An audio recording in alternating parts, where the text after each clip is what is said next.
Hello, traders. Gary Wagner here. It is 12:07 in Honolulu, 6:07 in New York on Wednesday, 30th day of August, 2023, and this is the Daily Report for gold and silver.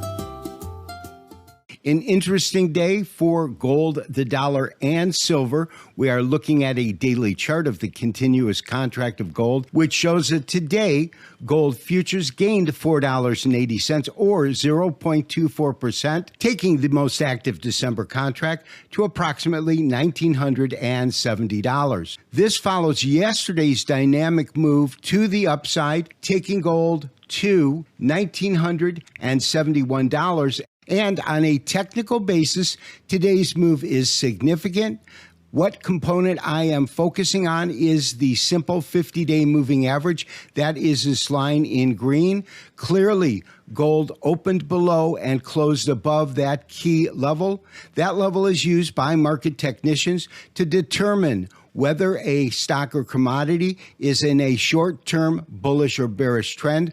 Above the average represents that gold has moved into a short-term bullish trend, considering that we have seen a pretty dramatic sell-off from about $2,028 down to these lows at $1,913.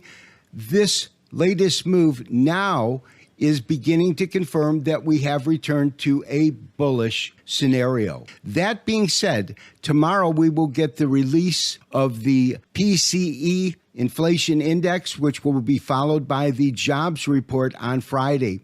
We could see some extreme volatility, but traders, I would like to position ourselves from the long side, which is why we are going to monitor the market this evening, looking for any signs of weakness in gold pricing as traders move from Australia to Hong Kong and then to London. The other option is to send out a trade alert with a buy order at a specific price. In either case, you will be notified by receiving a trade alert.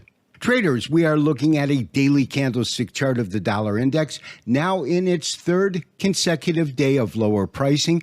Today, the dollar lost about 0.3%, taking the index to 103.174. It did trade below the 200-day moving average, but recovered, closing above that.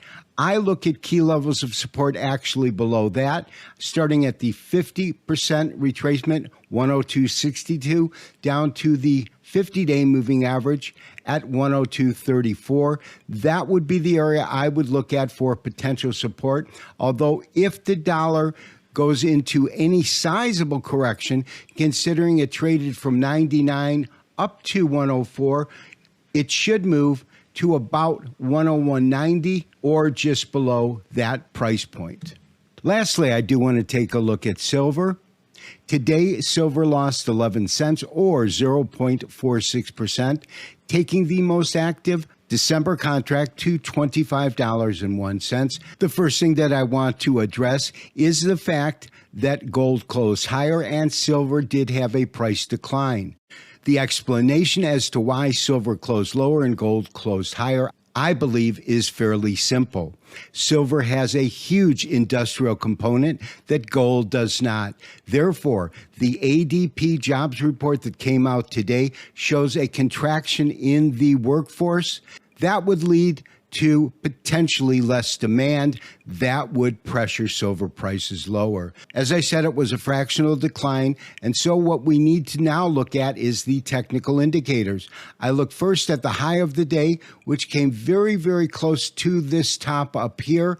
That comes in at approximately 25.80.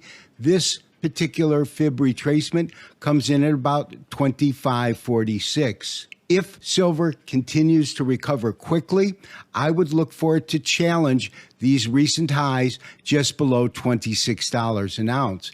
If it continues to fall, we would look at the 100-day moving average as well as the 38.2% fib retracement that comes in at $24.56. I see major support at the cross between the 250-day moving average down to the 50% retracement at $23.82.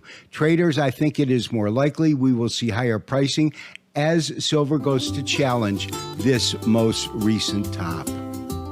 This has been Gary Wagner wishing you, as always, good trading. We will talk to you tomorrow for the next daily update and review. Bye-bye.